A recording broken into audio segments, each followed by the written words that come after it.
Ouais, j'ai appuyé sur le... Ah, voilà, ça y est, c'est bon. T'es presque parfait. T'es pas loin du but quand même.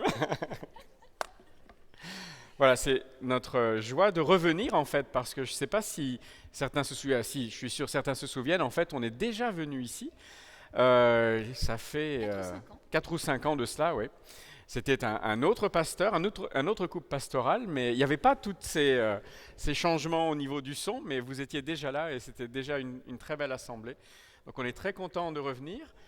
On parle un peu bizarre parce que notre accent il est plus du côté de la France là-bas, donc on a un petit peu un accent différent. Si on dit des bêtises en québécois, vous nous faites des signes, d'accord? Si on dit un mot pour un autre. Hein. Donc Pardonnez-nous à l'avance. on a cette particularité, c'est qu'on est français donc d'origine, et puis ça fait presque 20 ans qu'on est parti de France. On a vécu en Asie pendant 8 ans, et ça fait 11 ans maintenant qu'on vit au Colorado.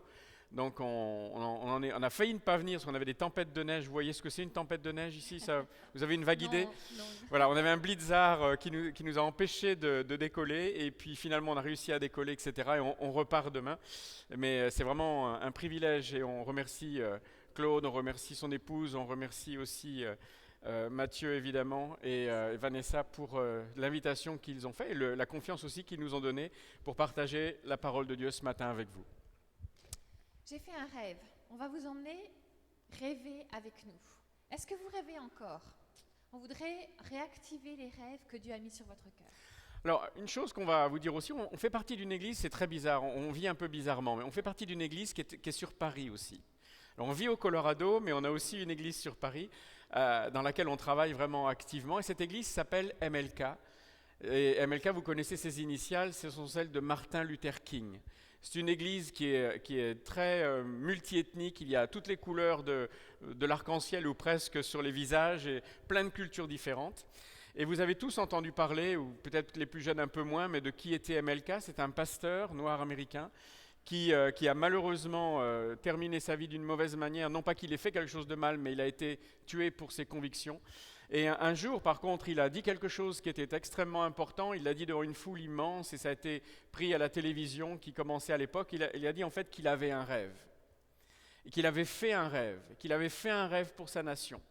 Il avait fait un rêve pour son peuple, que tous les peuples pourraient aller aux mêmes endroits ensemble, sans discrimination, que ce soit à l'école, que ce soit à l'église, etc. Et je vois devant moi déjà un peuple qui est divers et varié et qui plaît au cœur de Dieu. Maintenant, comme Rachel le disait, ce genre de rêve, on a tous des rêves qui viennent, certains de Dieu, mais tous ne se réalisent pas dans notre vie. Peut-être qu'ici, certains ce matin ont eu des rêves et qui sont toujours comme en attente, en pause, et vous dites, mais peut-être qu'il faut que j'abandonne ce rêve, peut-être que ça ne viendra jamais et que ce n'est pas pour moi. Et en fait, j'aimerais vous dire, Jésus a un rêve pour votre vie. Est-ce que vous ne l'avez jamais réalisé?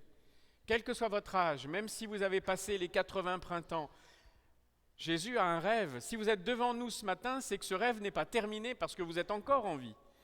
Donc Jésus a un rêve et il veut, au travers de votre vie, ce rêve il est pour vous, il est pour cette ville, il est pour le Québec, il est pour plus grand, plus loin encore, mais en tout cas, je ne sais pas, mais en tout cas ce qu'il veut c'est qu'il se réalise.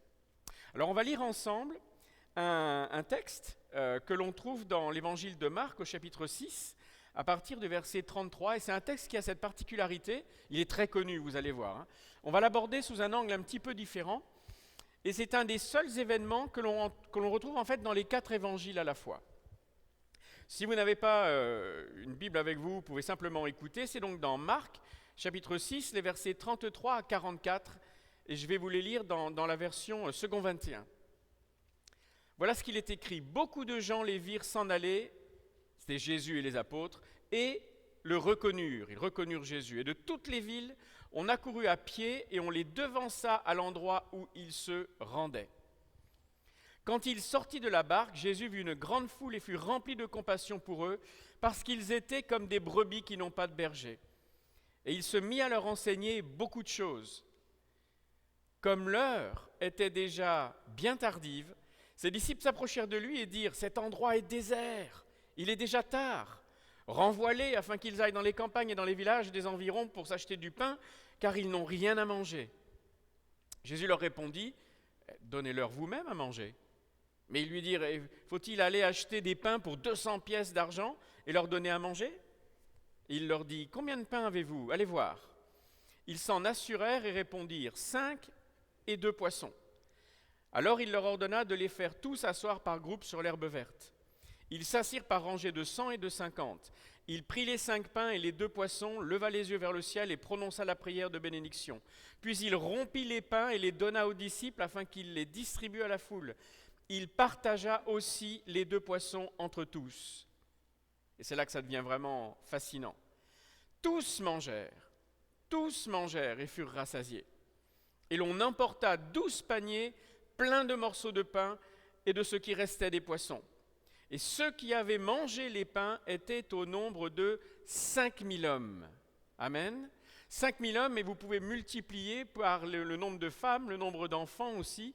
Donc c'était une foule qui pouvait être entre 10 000 15 000 personnes sans problème. Et tous ont été rassasiés. Le rêve de Jésus ici, c'est de nourrir la foule, mais pas que en fait. Il a aussi un autre rêve qu'il choisit de nous communiquer. Il leur dit, donnez-leur vous-même à manger. Et ce qu'ils ont vécu, c'est quelque chose, ça vous fait rêver ? Vous avez envie de vivre ça à Drummondville ? Vous savez que Dieu multiplie encore la nourriture ? Ça nous est arrivé il n'y a pas très longtemps. Tu veux le raconter ? On a organisé une rencontre de pasteurs et 20 se sont inscrits. Donc on a prévu la nourriture pour 30, on avait déjà prévu large. Et ils sont arrivés à 63. Et quand on a vu qu'ils arrivaient à 63, toutes les dames là, qui ont l'habitude d'organiser les repas, moi j'ai dit à mes collègues, là, on va prier pour que les salades se multiplient, hein, parce qu'on n'a pas d'autre choix. Ils sont 63, on a prévu pour 30. C'est 63 pasteurs, ça mange bien les pasteurs en plus. Et donc on a installé le buffet, et puis il n'y avait que nous qui étions au courant, qui étions au courant qu'on n'avait pas assez à manger, vraiment. On s'est mis là et je leur ai dit on va prier, on va regarder les plats, multiplier. Et au fur et à mesure où les gens se servaient, les plats ne se vidaient pas. Et on a terminé les 63 ou 4 pasteurs, avaient été tous servis, on en avait autant au démarrage qu'à l'arrivée, autant à l'arrivée qu'au démarrage. Ça arrive encore aujourd'hui. Donc les saladiers contenaient une bénédiction et la salade se multipliait avec les croûtons, avec tout ce que vous pouvez imaginer. Ouais. Ce ne sont pas des mensonges, hein, c'est vrai. Moi, j'étais là aussi, on se regardait les uns les autres et on voyait bien que les saladiers ne diminuaient pas. Si j'avais eu un amen là, quelque part, ça m'aurait encouragé. Vous croyez que ça peut arriver à Drummondville ? Vous avez envie que les gens viennent voir les spectacles ? Eh bien, quand on est pris de court comme ça, Dieu veut se glorifier, il veut se manifester. Il a un rêve pour nous. Et ça, c'est rien la multiplication, c'est juste, Dieu veut aller au-delà de ça. Ça, c'est juste ce qui nous encourage à croire en lui. Parce qu'en fait, il veut simplement nous dire, j'ai un rêve pour toi, et dans ce rêve, je peux faire des miracles, faire des choses auxquelles tu ne t'attends pas. Et donc c'est vraiment notre thème aujourd'hui, c'est de découvrir, que vous découvriez le rêve que Dieu a sur votre vie. Et non seulement le découvrir, mais que vous puissiez entrer dans ce rêve et que ce rêve se réalise pour vous. Parce qu'en fait, Jésus leur propose le rêve. Regardez-le, il est coquin, Jésus, des fois. Cette fois-ci, je vais vous lire dans Jean 6, 5 et 6. C'est la même histoire. Pourrions-nous acheter assez de pain pour nourrir tout le monde ? Jésus ne lui posait cette question que pour voir ce qu'il allait lui répondre, parce qu'en réalité, il savait déjà ce qu'il allait faire. Des fois, ça c'est fort. Hein. Des fois, Jésus nous met devant des situations impossibles, parce qu'il regarde comment notre cœur va réagir. Eric vous a dit, on est parti servir Dieu en Asie du Sud-Est, et quand il nous a appelés pour partir servir Dieu là-bas, on avait 5 bébés en fait. Le dernier, on a 5 fils, notre dernier était tout nouveau-né. Il avait 1 an et demi. C'est ça, quand on est parti, il avait 1 an et demi. Quand il nous a appelés, il avait 3 mois. 3 mois. Un tout petit, et l'aîné avait 6 ans et demi. Et on a commencé à regarder, dans ce pays-là, il n'y a pas de lait, il n'y a pas de fromage, il n'y a pas de docteur. C'était un pays compliqué, et on a dit, Seigneur, c'est pas possible. Tu t'es trompé, tu nous mets devant une situation impossible. Le rêve que tu as déposé sur notre cœur est impossible à réaliser avec nos 5 bébés. Est-ce que ça vous est déjà arrivé, ça ? Que Dieu vous dépose un rêve dans le cœur et que vous disiez, juste pas possible. Permettez-nous et permettez au Saint-Esprit d'aller faire ressortir ce rêve que vous avez reçu dans le cœur, qui venait de Dieu. Qu'on puisse le regarder, que vous puissiez le regarder à nouveau. Parce que vous savez, des fois, le rêve, même s'il vient de Dieu, parfois, il échoue. Parfois, le rêve échoue parce que nous croyons parfois à des rêves magiques. Remettez-vous dans le contexte de cette foule. Vous croyez que c'était pas une bonne idée que de préparer quelque chose à manger quand on part comme ça, aller écouter, on ne sait pas combien de temps ça va durer, la conférence là? Est-ce qu'ils n'auraient pas dû être un petit peu prévoyants, ces gens-là, partir pour écouter une telle foule, pour écouter Jésus parler? Ils avaient l'habitude de comprendre comment ça allait se passer, etc. Parfois, notre rêve échoue parce qu'on aborde ce rêve comme si c'était un petit peu magique. Regardez cette foule. Elle arrive, elle est complètement passive. Ils n'ont rien amené, que très peu. Ils sont venus en touristes en fait. Ils s'attendent à Jésus comme on s'attend à un tour de magie. Une foule, Jean 6,2, une foule immense le suivait, attirée par les guérisons miraculeuses dont elle avait été le témoin. Ils avaient l'habitude de voir le miracle, mais pas d'y participer. Ça fait une grosse différence. Ils rêvaient de résultats incroyables, de grandes réalisations, des bénédictions, d'un grand succès, etc. Mais ils n'avaient pas l'habitude d'y participer. Des fois, on fait ça. Nous, on aurait bien aimé que nos fils soient des grands musiciens, qu'ils soient doués pour la louange, etc. Mais bon, on leur a donné quelques cours de piano, puis très vite, il n'y en a aucun qui a accroché. On a laissé tomber. Il n'y en a aucun qui joue de la musique vraiment aujourd'hui. Le côté magique n'a pas opéré. C'était pas notre rôle n'a pas été assez poussé jusqu'au bout. Des fois, on a des gens qui nous disent « Oh, vous avez un ministère international, c'est formidable. Nous, on veut faire comme vous, on veut être comme vous. » Ben oui, j'aimerais bien que ces gens-là nous voient quand on a passé 70 heures dans un avion, c'est notre record, dans des un trajet. vols, Ouais. 5 vols, je crois, Ouais. j'ai plus, c'était un truc incroyable. Écœurant, mais pas dans le bon sens, comme vous dites, écœurant ici que c'est bien, écœurant que c'est pas bien. 70 heures, j'aimerais bien que les gens qui rêvent du ministère international, ils voient la tête qu'on a quand on a passé 70 heures assis dans des avions, dans les boîtes à sardines derrière, là. Il y a des choses qui sont associées aux rêves que Dieu met sur notre cœur. Le fait d'avoir des beaux rêves, c'est bien. Les ambitions, c'est bien. Mais il ne faut pas que notre rêve reste à l'état immature, en fait, où on attend juste une force divine, un petit peu magique, qui va me transformer malgré moi. En fait, quand on est dans cette position-là, c'est comme si on avait uniquement nos yeux fixés sur ce qui va venir un jour et on oublie le maintenant et aujourd'hui. Si tes yeux sont constamment fixés sur ce que Dieu fera un jour et qu'il y a une attente qui est passive, eh bien tu oublies en fait que c'est maintenant que Dieu veut te préparer pour le rêve qu'il a dans ta vie et qui va arriver à un moment donné, mais c'est maintenant que la préparation commence. C'est maintenant qu'il faut agir. C'est une attente qui est active, c'est une attente qui s'implique en même temps. Ce n'est pas simplement « j'attends la grâce de Dieu » ou bien « j'attends son retour, je m'assieds et je m'arrête là ». C'est une attente qui est une espérance en même temps, mais je veux participer maintenant tout de suite si je veux quoi ? Si je veux être prêt pour le jour où la porte s'ouvre. Je ne sais pas si vous avez jamais entendu parler de la théorie du lance-pierre, c'est quelque chose que moi j'ai vu dans ma vie. Souvent, on attend un long moment avec Dieu pour qu'une promesse arrive. Vous avez déjà utilisé un lance-pierre quand vous étiez plus jeune ? Vous pouvez le dire, hein, maintenant c'est périmé, vous pouvez le dire. Peut-être qu'il y a des carreaux de la maison qui s'en souviennent, ou des oiseaux du quartier, peu importe. On va tirer la pierre en arrière pendant très longtemps. Et on va viser, ça prend du temps. C'est la partie qui prend le plus de temps. Et souvent, c'est le moment où on attend, en fait. Et rien ne semble se passer. Et pourtant, on est en préparation. Les mains qui tiennent le lance-pierre et celles qui tirent en arrière, ce sont les mains de Dieu. La pierre, c'est vous. Et Dieu vous prépare pendant un temps et il vise là où il veut vous envoyer. Mais la pierre, elle est prête dans sa main. Par contre, dès l'instant où les deux doigts s'ouvrent, ça prend combien de temps pour partir ? En général, c'est une fraction de seconde. Mais si on ne s'est pas préparé, le danger, c'est que quand le moment vient d'entrer dans ce rêve, on n'est pas prêt. Et ça nous prend à défaut, ça nous prend par surprise. On est comme un doux rêveur endormi qui est prisonnier de son attente et qui en fait est resté stérile. Et ça, ce n'est pas ce que Dieu veut. En fait, il faut se poser la question, est-ce que je suis amoureux du rêve ou du concept, ou bien est-ce que je suis amoureux de sa réalité ? Je vais vous donner un exemple. C'est un exemple qui vaut ce qui vaut, mais je suis sûr que certains d'entre vous vont comprendre. Vous avez des enfants, peut-être pour certains, des petits-enfants. Est-ce qu'ils veulent des animaux ? Oui, il y en a beaucoup qui veulent des animaux domestiques. Des fois, il y a des grands qui veulent des animaux domestiques. Oui, aussi, oui. Mais on ne sait pas. On sait pas. Vous avez déjà vu la différence pour un enfant entre le rêver du concept de l'animal et de la réalité de l'animal ? Nous, on a 5 garçons. À un moment donné, ils avaient envie d'animaux et ils avaient envie de chats. Donc, nous, en tant que bons parents, on est allés, on a regardé sur Internet et tout. On leur a acheté 2 chats. Mais on a rapidement compris que ce dont ils étaient amoureux, c'était du concept de chat. Pour jouer avec, pour les cajoler, les avoir sur les genoux, etc.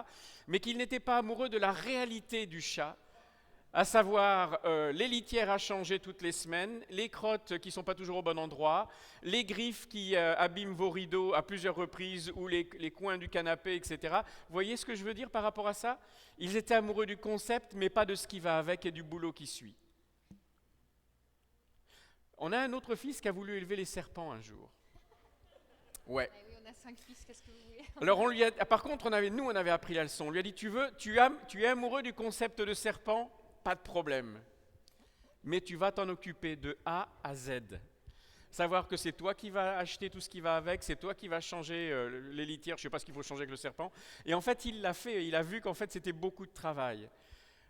Comment est-ce que ça vient dans notre histoire ici? De quoi est-ce que je suis amoureux? D'un rêve où je reste passif et endormi? Et je rêve de quelque chose de magique, comme Rachel disait?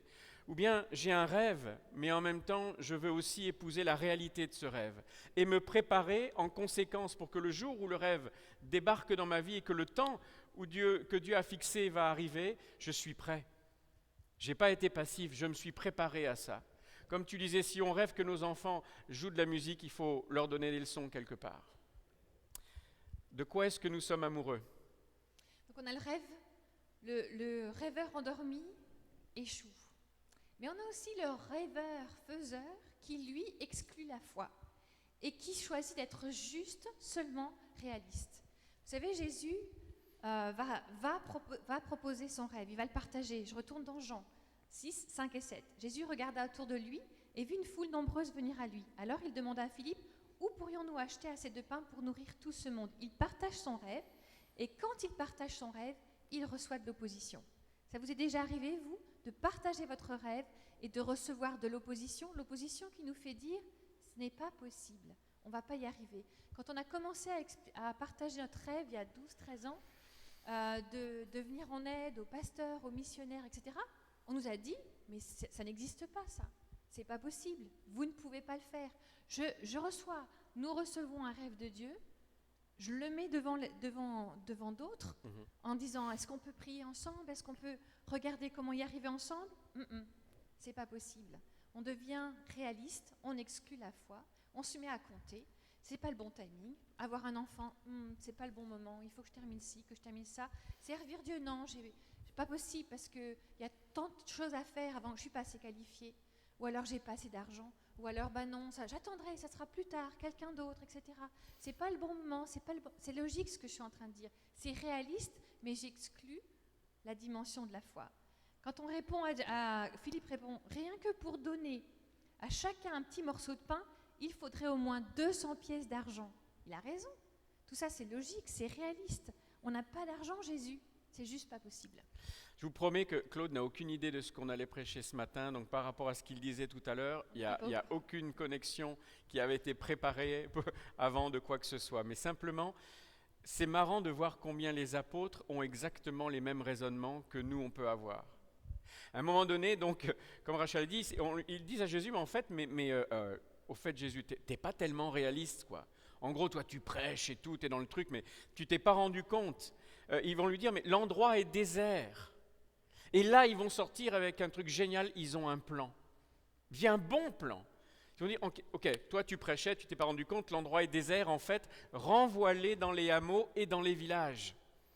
Et les apôtres arrivent avec une organisation qui semble bien. Ils ont une solution. Envoie-les dans les villages se nourrir. Ils vont acheter tout ce dont ils ont besoin. La nuit arrive, donc faut pas trop tarder. Et en plus, ça nous coûtera rien. Ouh, la bonne solution. Est-ce que c'est une bonne solution? Ça semblait extrêmement cohérent, logique, et en plus, c'était financièrement intéressant pour l'organisation qu'ils avaient prévue, sauf que c'est un rêve en fait qui n'exigeait rien d'eux. C'est un rêve qui n'exigeait rien d'eux, ils n'avaient besoin d'aucun investissement, d'aucun sacrifice personnel. Ils voulaient bien du rêve de Dieu. Et oui, Jésus, c'est intéressant là, tout ce que tu fais, mais on veut bien de ton rêve, mais il ne faut pas que ça nous coûte. Il ne faut pas que ça nous demande quelque chose qui soit un sacrifice pour nous. Est-ce que c'est ce genre de comportement, de rêve que Dieu veut que l'on développe? Et pourtant, l'organisation était bonne, mais ce n'est pas ce que Dieu veut. David dit, je n'amènerai pas un sacrifice à Dieu qui ne me coûte rien. Il y a quelque chose qui doit venir de nous, il y a quelque chose qui doit venir de quelque chose qu'on aurait pu utiliser autrement, mais je vais l'amener là, parce que là, c'est là où Dieu veut. Je veux que... Quelqu'un m'a dit une fois, on ne récolte que là où on a semé. Ça semble une évidence quand on pense à l'agriculture, mais spirituellement, tu ne récolteras dans ta vie que là où tu auras choisi de semer. Et pour semer, il faut accepter un sacrifice. Il faut accepter de verser quelque chose qui peut-être ne va pas porter du fruit tout de suite, mais plus tard. Mais un rêve qui n'exige rien de nous, ce n'est pas un rêve qui vient de Dieu. Alors il y a quelqu'un d'autre dans les apôtres, il y en a un qui s'appelle André, et c'est un des disciples, un des apôtres, frère de Simon-Pierre, et lui il va dire, il y a un jeune garçon là, il a 5 pains d'orge et 2 poissons, mais en fait qu'est-ce que c'est ça pour tant de monde? Alors André, il a une bonne démarche au démarrage, il fait mieux que les autres, il ne dit pas simplement renvoie, il dit écoute, en fait il y a un petit gamin là, il a vraiment pas grand-chose, c'est juste 5 pains et 2 poissons, mais la façon dont il l'amène à Jésus, il est en train de lui dire ce qu'on a, c'est pas suffisant. On a bien un truc, mais ça vaut pas grand-chose, quoi. Et moi, je me suis vu souvent penser par rapport la même chose qu'André, c'est-à-dire j'ai bien ça à t'amener Jésus, mais qu'est-ce que c'est que ça vaut pas grand-chose. Voire je ne suis pas suffisant. Ce que j'ai n'est pas suffisant, ou bien moi je ne suis pas suffisant. Et vous savez d'où ça vient? Ça, est-ce que ça vient du royaume de Dieu? Non, ce n'est pas une mentalité du royaume de Dieu. Ça vient du fait qu'on a une philosophie du « j'ai pas assez ». Je voudrais bien participer à plus, mais j'ai pas assez.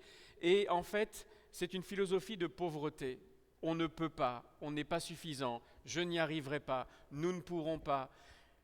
Si on donne, on risque de manquer pour nous après. J'aimerais vous dire, personne ne s'est appauvri en étant généreux. Personne. Parce que l'Écriture me dit juste l'inverse. Si on est généreux, Dieu multipliera ce que l'on a pour qu'on soit encore plus généreux après. Personne ne s'appauvrit en étant généreux. Mais les apôtres avaient peur, ils avaient besoin d'apprendre quelque chose de nouveau pour eux-mêmes. Qu'en donnant, ils ne s'appauvriraient pas. Et puis quand même, il y avait un détail, ils avaient Jésus avec eux. Ils avaient quand même Jésus avec eux. Et notre Dieu est un Dieu de générosité et qui se plaît à bénir. Rappelez, et eux les connaissaient aussi, le verset « L'Éternel est mon berger et je… » Comment? Je l'avais bien entendu la première fois, je voulais juste que vous le répétiez. Je vous ai eu là. Vous l'avez dit 2 fois, donc vous le savez par cœur. « L'Éternel est mon berger », ça a changé? Il est votre berger à Drummondville aussi? Et je ne manquerai de quoi? Je ne manquerai de rien. Et il s'est engagé noir sur blanc, il l'a écrit, c'est sa promesse pour toi. La philosophie du « j'ai pas assez, on ne va pas y arriver », ça ne vient pas de lui. Le peu que tu as, eh bien, on peut l'investir en lui. Parce que c'est son rêve que l'on multiplie cela. Et en fait, on ne peut pas porter le rêve de Dieu si on n'accepte pas cette prise de risque. Les apôtres, ils voulaient marcher par la vue en sachant déjà à l'avance ce qui allait se passer. Mais quand on marche par la vue, ça élimine une autre marche, qui est la marche par la foi. On ne peut pas marcher par la vue et appeler ça la marche par la foi, ce n'est pas possible. Ils rêvaient de quelque chose où ils resteraient en contrôle tout le temps, où ils resteraient dans leur zone de confort et ils sauraient exactement ce qui se passerait. Et dans ce cas-là, quand ça marche, vous savez à qui revient la gloire? À ceux qui étaient en contrôle. Et en fait, ils n'avaient pas trop besoin de Dieu dans leur projet là. Mais heureusement, Jésus était avec eux. Et il va les secouer un petit peu. Et ça va être bien pour eux. Parce que quand on reste dans le rêve raisonnable, tout petit, en fait, on peut l'accomplir sans Dieu et sans foi. On ne prend pas de risque. On reste dans le petit rêve, la petite ambition. Tout se cantonne et reste dans la sphère du raisonnable, en fait. Il y a quelqu'un de meilleur que moi qui pourrait faire ça. De toute façon, si je ne le fais pas, Dieu le fera quand même, etc. Mais vous savez, si ça ne marche pas, on arrive à dire, ce n'était pas de notre faute, on n'avait pas les moyens, on n'y arrivait pas, mais on reste avec des frustrations dans le cœur qui grandissent. On passe à côté du rêve que Dieu avait vraiment déposé dans notre cœur, de la grandeur de ce que Dieu avait prévu de faire. S'ils étaient restés dans le raisonnable, les disciples, là, ils n'auraient pas vu la multiplication des pains. Ils en ont parlé, les 4 en ont parlé. Donc c'était quelque chose de sans doute d'extraordinaire. Nous, on en parle encore de nos salades qui ont multiplié. Mais On ne peut pas rester dans le raisonnable, parce que si on reste dans le raisonnable, il n'y a pas de croissance spirituelle en fait. On reste dans ce qui existe déjà, dans ce qu'on a toujours fait. On a toujours fait comme ça, pourquoi est-ce qu'on changerait? C'est même une difficulté aujourd'hui. Rester dans ce qui a toujours été fait nous empêche de rentrer dans cette nouvelle dimension du rêve que Dieu a mis sur notre cœur. Est-ce que vous êtes là, dans votre cœur en ce moment aujourd'hui? Est-ce que vous sentez que le Saint-Esprit vous dit, écoute, cette tristesse, ces frustrations que tu sens, je viens pour les secouer, pour les réanimer, pour faire revenir à la vie les rêves que j'ai mis sur ton cœur? En fait, ils ont eu une chance extraordinaire, les apôtres, c'est que Jésus était avec eux et il va être là. Ok, on arrête tout, on efface, on rembobine et on va la refaire. Vous avez une bonne idée, c'est bien, je suis content, vous êtes organisés, mais c'est pas ça que je voulais pour vous. Et il va leur redonner une nouvelle chance. Et je pense que ce matin, si on est là en train de vous parler de ça, c'est aussi, et j'en suis convaincu, parce que Dieu veut rembobiner aussi et te dire, je te donne une nouvelle chance pour ce rêve, pour qu'il puisse se réaliser dans ta vie.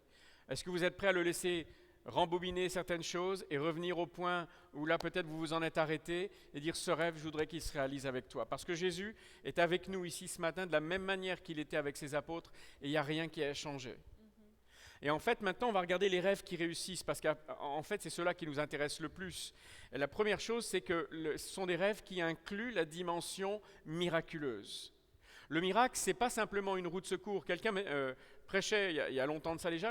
Souvent, on a le rêve comme une roue de secours et on va... le miracle, pardon, comme une roue de secours et on va s'en servir uniquement si on n'a plus d'autres solutions. Le miracle de Dieu, c'est quelque chose qui doit être le volant de ta voiture et non pas la roue de secours. Quelque chose qui doit être intégré. Et Jésus va le provoquer en disant, vous allez leur donner vous-même à manger. Et là, on voit bien que la foi des apôtres, elle était au ras des pâquerettes, comme la mienne par moment, et peut-être comme la vôtre par moment. Comment vous auriez réagi devant les salades au début? On se disait, les salades, Seigneur, fais quelque chose, quoi. Je ne suis pas sûr que notre foi a grandi au fur et à mesure où on voyait. Mais il y a des moments, il faut accepter le fait de dire, ben Seigneur, ok, quoi, j'y vais, mais pas de blague, hein, tu restes avec moi. Donnez-leur vous-même à manger. Est-ce que vous êtes prêts à considérer qu'il y a des possibilités en dehors de votre cadre et que vous êtes prêts à agir en dehors de vos boîtes, en dehors de vos habitudes? Ça s'est jamais fait avant, c'est fou, mais oui, justement, parce que le rêve que Dieu a placé sur ta vie, c'est jamais fait avant parce que ce rêve-là dépendait de toi et en dépend encore aujourd'hui. Et en fait, ce rêve t'attendait, toi, pour entrer et pour participer en partenariat avec Jésus. C'est impossible de grandir s'il n'y a pas une prise de risque. Je voudrais bien vous dire que la foi, on peut la vivre tranquille en restant dans sa zone de confort, ce serait un mensonge.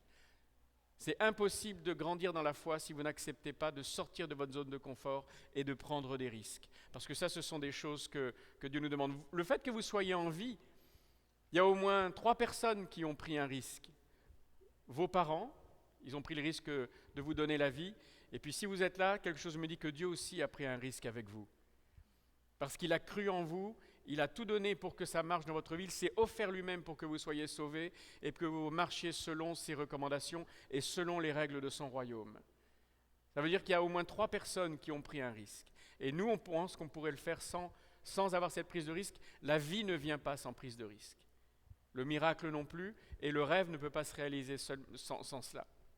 Donc en fait, il faut aussi se souvenir que Dieu est un Dieu de mouvement, et qu'en restant dans une zone de confort, on reste immobile.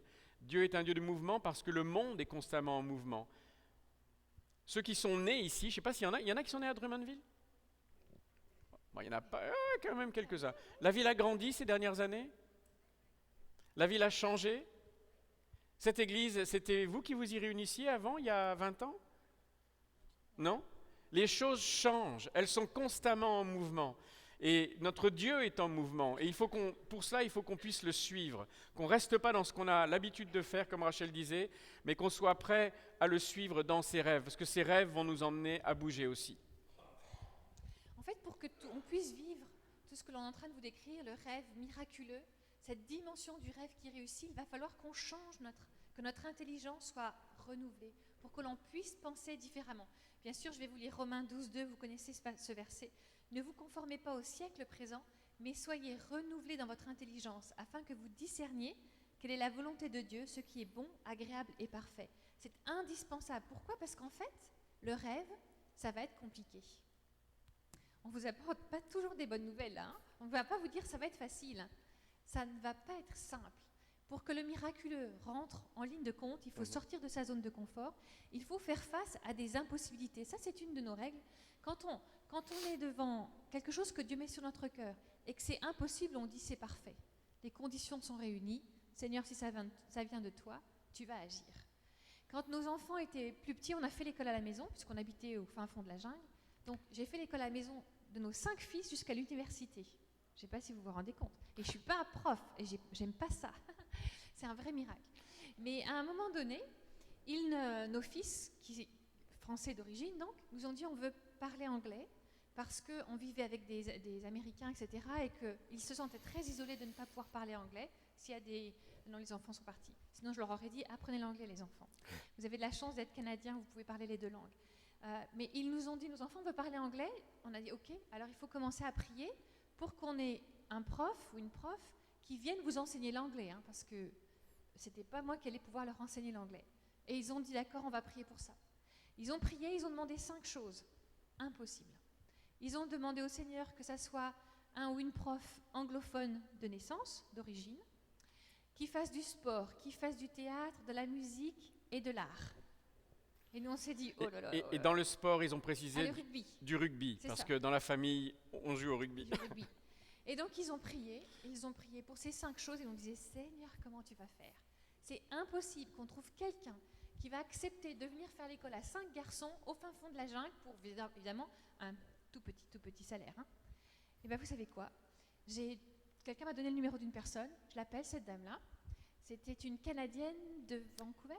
Oui. Vancouver, anglaise d'origine. Au téléphone, je lui explique notre histoire, les fils, tout ça. Elle se dit, ils sont fous, c'est français, mais bon, elle sent dans son cœur que le Seigneur lui dit, vas-y. Donc elle dit, je prends le train, elle est à Bangkok, elle prend le train. Et dans le train, elle sent le Seigneur qui lui dit, c'est toi que j'ai choisi pour être avec cette famille-là. Et elle arrive chez nous, on la voit arriver, bon, elle fait 1m90, quoi, carré. Et quand elle se présente, donc on l'invite à manger, bien sûr, nous les Français, on mange. C'est comme ça qu'on dit je t'aime à quelqu'un, donc on l'invite à manger.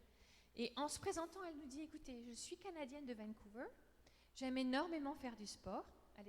Elle est carrée comme un joueur de rugby. Je joue du violon, j'ai dirigé des chorales d'enfants. Je suis une artiste, et ce que j'aime par-dessus tout, c'est faire des pièces de théâtre avec les enfants dont je m'occupe. C'était sa description. Nos fils, ils avaient les yeux grands ouverts, nous aussi. On pleurait tous. Parce que ce qui était impossible, Dieu avait accompli un miracle. Il nous avait envoyé la personne qu'il fallait pour s'occuper des enfants. Elle est restée avec eux pendant 3 ans, elle leur a appris l'anglais en fait. Si le rêve est plus grand que toi, c'est OK, parce que ton Dieu est plus grand que cela aussi. Mais le rêve ne peut pas se faire sans toi. À un moment donné, j'ai téléphoné à cette dame pour qu'elle vienne. C'est Dieu qui a amené cette personne sur notre route. C'est lui qui a accompli le miracle, qu'elle soit dans notre vie. Mais à un moment donné, le rêve que Dieu a mis sur ton cœur ne peut pas se faire sans toi et ne peut pas se faire sans une position de foi, celle dont tu as besoin. En fait, si on revient à notre texte maintenant d'origine, les apôtres avaient juste oublié une chose, c'est que la solution était déjà en eux et qu'ils n'avaient rien besoin d'autre. Elle était au milieu d'eux. Et souvent, on se dit, ça sera possible si, ça sera possible quand, ça sera possible plus tard, mais la solution, elle était là au milieu d'eux. Il y a un des apôtres, donc on revient sur lui, c'est André. Vous savez, au début, il amène ce petit garçon avec les 5 pains et 2 poissons, il se dit, bon, c'est pas suffisant. Puis c'est comme s'il y avait, quand on compare les 4 passages dans les 4 évangiles, c'est comme s'il y avait une remise en question. Lui dit, bon oui, mais Jésus, tu peux faire quelque chose avec quand même. Et là, c'est tout ce dont Jésus avait besoin. C'est que le peu qu'il avait, finalement, ils se disent, mais après tout, c'est quand même toi, Jésus.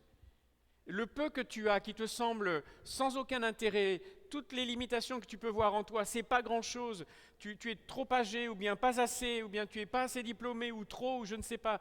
Mais toutes tes limitations et tes impossibles, la seule chose que Dieu demande, c'est que tu les lui apportes. Parce que plus grand tes impossibles, plus grande la gloire Dieu aura quand il te montrera ce qu'il peut faire. Nos impossibles ne sont pas des limites, nos impossibles sont des façons dont Dieu se glorifie dans ta vie si tu le laisses agir. Ce n'est pas une limite, c'est quelque chose qui va lui permettre de te montrer sa puissance et d'aller au-delà de ce que toi tu ne pouvais pas faire. C'est pour ça qu'on se dit des fois, mais s'il n'y a pas des miracles, eh bien, on est certain de ne pas pouvoir y arriver nous. Alors Seigneur, c'est toi qui feras tout. Et tu te glorifieras. Et c'est exactement ce que le Seigneur vous dit ce matin. Vos limites, vous les connaissez sans doute par cœur. Dieu les connaît aussi. Et il va le faire avec vous. Parce qu'il veut que vous appreniez que vous apportez comme un sacrifice avec foi et en le remerciant et en étant reconnaissant. C'est ce qu'il va utiliser maintenant pour se glorifier dans ta vie. Amen. Alors il y a le rêve que Dieu met sur votre cœur, et puis ensuite il y a le miracle dont on a besoin, la foi, notre foi en action, on apporte à Dieu le peu que l'on a, le miracle de Dieu agit, intervient, Dieu le fait, puis ensuite il faut passer à l'action. Il y a le rêve pragmatique aussi. On a une amie qui s'appelle Chantal, elle dit « Une vision sans exécution n'est qu'une illusion. Une vision sans exécution n'est qu'une illusion. » C'est tellement vrai. Jean 6, 10 et puis Marc 6, 39 à 40, Jésus leur dit « Dites-leur à tous de s'asseoir. » Il leur ordonna de les faire asseoir et puis de les organiser par groupe sur l'herbe verte. Les gens s'installèrent par terre, par rangées de 100 et de 50. Jésus va remercier, vous connaissez le passage, il va prier, il va briser, puis il va distribuer, et ensuite il va leur dire de distribuer. Ils ont pris le pain, ils ont commencé à distribuer, ils ont participé au miracle. Ils s'y sont mis en fait. Le langage d'amour de Dieu, c'est l'obéissance. Si vous m'aimez, suivez mes commandements. Je t'obéis, Seigneur, pour te dire que je t'aime. Pas pour obtenir quelque chose de toi, mais pour te dire que je t'aime. Seigneur vous confie un rêve. Bien sûr, il va falloir qu'il agisse et qu'il y ait le miracle, mais ensuite, il va falloir que vous y mettiez aussi. Que vous donniez une main d'association à Dieu et que vous soyez participants au miracle. Le miraculeux n'exclut pas le travail. Le travail qui est motivé par notre obéissance à Dieu. Il faut donc de l'intentionnalité et de l'organisation aussi. J'entendais Claude dire tout à l'heure, il parlait des vendredis fous, c'est le Black Friday. On a vécu à Troyes, dans une ville... la ville de Troyes. Dans la ville de Troyes, pardon, on n'était pas Troyes, c'était la ville de Troyes, c'était un piège. Et il y a des magasins d'usines, et je vous promets que les Black Friday ou les jours de solde, il y a même une année, il y a un vigile qui a été écrasé et piétiné. C'est de la folie furieuse. Imaginez quand Jésus a dit à tout le monde et que la nourriture a commencé à se multiplier, la cohue que ça aurait pu représenter. Les gens auraient pu se piétiner, se marcher dessus. Des enfants auraient pu être écrasés vivants parce qu'il y avait de la nourriture. Et on le sait tous, quand les gens ont faim et qu'il y a de la nourriture quelque part, on voit ce qui se passe avec les soldes. Ça aurait pu être un désastre et le miracle aurait pu se tourner en tragédie. Qu'est-ce qui a fait la différence ? Il y avait de l'organisation. Dieu est un Dieu d'ordre. Et il veut que tu t'organises aussi. Et c'est pas rejeter le miracle, non, c'est être préparé, comme je le disais tout à l'heure, organiser et savoir ce que l'on fait. Sinon, je ne veux pas perdre la bénédiction qui est pour moi. Je ne veux pas gâcher le miracle que Dieu avait prévu pour moi. Je veux donc m'organiser pour le recevoir. Et Jésus va donc donner cet exemple d'organisation. Et ça ne va pas à l'encontre de la foi. Être organisé, c'est aussi un acte de foi. Je m'organise parce que je crois que le miracle est en chemin. Et dans cette intentionnalité, il faut qu'on fasse attention à quelque chose. On va avoir besoin d'excellence, pas de perfection. La perfection, c'est Jésus qui l'a accompli sur la croix. La perfection, ça veut dire tout est accompli. Tout est accompli, Jésus s'en est occupé pour nous sur la croix. L'excellence, par contre, c'est donner le meilleur de ce que l'on a au moment où l'on est. Donc, les peurs, elles sont légitimes. Quand le Seigneur nous a demandé, après l'Asie, de partir aux États-Unis, on a eu peur, plus d'une fois. En France, l'éducation des enfants, elle est gratuite. Vous savez, le gouvernement paye pour l'éducation scolaire en France jusqu'au doctorat, en fait. Aux États-Unis, c'est une autre histoire. Chaque année coûte une fortune. Et nos 5 fils, on est arrivés aux États-Unis quand ils étaient à l'adolescence, donc sur le point de rentrer à l'université. Et tous ont voulu faire des études supérieures à l'université. Donc vous imaginez les peurs qui étaient associées aux rêves que Dieu nous donnait. Il a accompli des miracles en nous accordant les visas, etc. Il a accompli des miracles. On a donné notre main d'association, on y est allé avec la peur au ventre. Mais notre seul but, c'était d'être intentionnel et de le faire avec le meilleur de qui on était au moment où on était. Viser l'excellence, pas la perfection, mais l'excellence et persévérer. persévérez dans le rêve que Dieu vous a donné. Vous allez en avoir besoin dans votre quotidien, dans votre vie familiale, dans votre vie professionnelle, et pour que le rêve que Dieu a mis sur votre cœur puisse s'accomplir. Persévérez, formez-vous, apprenez toujours, n'arrêtez jamais d'apprendre parce que, en fait, on est toujours en formation permanente. Quel que soit notre âge, il y a toujours des choses nouvelles que l'on peut découvrir. Je ne sais pas si vous êtes, je suis un fan de U2, ceux qui me connaissent le savent, mais ça vous dit quelque chose, U2, c'est un groupe de rock irlandais. Il commence à être assez âgé maintenant. Mais Bono, le chanteur, a dit un jour, j'en sais bien moins aujourd'hui que j'en savais quand j'avais 20 ans. C'est humoristique, mais ce qu'il voulait dire par là, c'est que quand il avait 20 ans, il pensait qu'il savait tout. Puis en fait, maintenant qu'il en a 60 et plus, il s'est rendu, ou peut-être approchant des 60, il s'est rendu compte qu'en fait, il ne savait pas grand-chose à l'époque, mais il a appris tellement depuis. On a tous besoin d'apprendre en permanence et de continuer de se former. Et donc, on se forme pourquoi ? Pour être toujours dans le tempo de Dieu pour ma vie. Parce que Dieu n'a pas terminé ce qu'il veut faire avec ta vie. Et je suis bien sûr que tout le monde, on a encore des choses à apprendre de lui, des domaines dans notre foi où on a besoin de grandir. Je voudrais maintenant terminer, on va terminer ce message, et après on disparaîtra, donc on ne portera pas les conséquences, mais... Le seul risque, c'est que le rêve de Dieu pour votre vie se réalise. Ben oui. C'est plutôt bon comme conséquence. Ou alors vous nous réinviterez. André a eu 2 phases, et je pense qu'on a tous les 2 phases que André a traversées. André, c'est un apôtre dont on ne parle pas souvent, et c'est regrettable parce qu'il est aussi intéressant.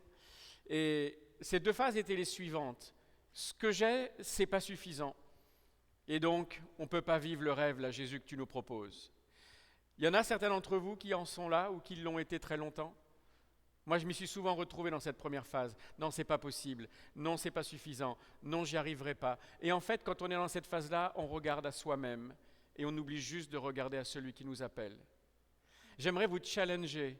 Si vous êtes dans cette situation, allez chercher ces impossibilités, arrêtez ces excuses et présentez à Dieu le peu que vous avez. Parce que André s'est repris et Dieu lui a pas fait de reproche. Il s'est repris, il dit je te l'amène quand même le peu que j'ai. Et la seule chose, je vais prier à la fin de ce message pour que pour ceux qui ont envie de le faire, puissent le faire. Je vous demanderai de vous mettre debout pour ceux qui en ont envie à ce moment-là. Et puis je vous dis, si vous avez envie d'apporter le peu que vous avez, mais que vous croyez que c'est possible que le rêve de Dieu se réalise dans votre vie, alors amenez-le lui. Reprenez-vous à l'intérieur, dites-vous, ça suffit maintenant, ça fait trop longtemps que j'ai attendu, maintenant je te l'amène, le peu que j'ai, avec toutes mes limites. Et si tu peux faire quelque chose avec, fais-le. Et nous, avec Rachel, on a toujours une règle d'or dans notre vie, c'est on ne dira jamais non à Dieu, quelle que soit la chose qu'il nous demande. Des fois, on a eu très peur, comme elle disait, des fois on s'est levé la nuit en pleurant, en se disant qu'est-ce qu'on a fait à notre famille. Mais toujours Dieu a été fidèle et il ne nous a jamais abandonnés en chemin. Vous êtes d'accord de faire ça ? On essaye ? Où en est le rêve que Dieu a placé sur ta vie ? Je vais vous inviter maintenant à vous lever si vous en avez envie. Si vous voyez qu'il y a quelque chose qui, dans votre cœur, résonne et qui peut-être n'est pas complètement mort. Et simplement, pendant que je vais prier, priez aussi dans votre cœur, ou priez à haute voix aussi, ça ne me gêne absolument pas. Mais dites, Seigneur, ce que j'ai, je veux te l'amener maintenant. Ça fait trop longtemps que je l'ai mis de côté, ça fait trop longtemps que j'ai accepté le mensonge du diable que ce rêve était mort, qu'il n'était pas pour moi, qu'il n'était pas pour nous, qu'il n'était pas pour cette église, qu'il n'était pas pour Drummondville, c'est juste pas possible au Québec. Tout ça, ce sont des mensonges. Jésus, tu vois tes fils et tes filles qui sont devant toi. Tu vois ceux et celles qui se sont levés. Nous sommes tous faits de la même matière, on est exactement comme les apôtres étaient. Nous sommes souvent incrédules. On a plus de foi dans nos limites qu'on a de foi en toi. Mais ce matin, on veut faire comme André, on a changé de position. On dit maintenant, ça suffit, peut-être que je n'ai pas grand-chose, mais Seigneur, je veux que tu fasses quelque chose avec.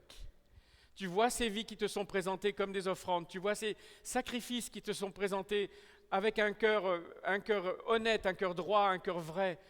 Seigneur Jésus, maintenant, multiplie dans leur vie. Multiplie ta présence, multiplie ta bénédiction, multiplie ce que tu veux voir se produire en eux, parce que ce sont le sel de la terre et la lumière du monde. Ils sont les ouvriers que tu t'es choisis. Ils sont les représentants que tu as fait lever ici pour cet endroit, pour que cet endroit se remplisse, pour que cette ville sache que tu es vivant et que tu es le Dieu des miracles et que tu n'as pas changé. Jésus, merci de bénir ceux et celles qui se sont présentés devant toi maintenant, en ton nom précieux, Papa. Amen. Soyez bénis.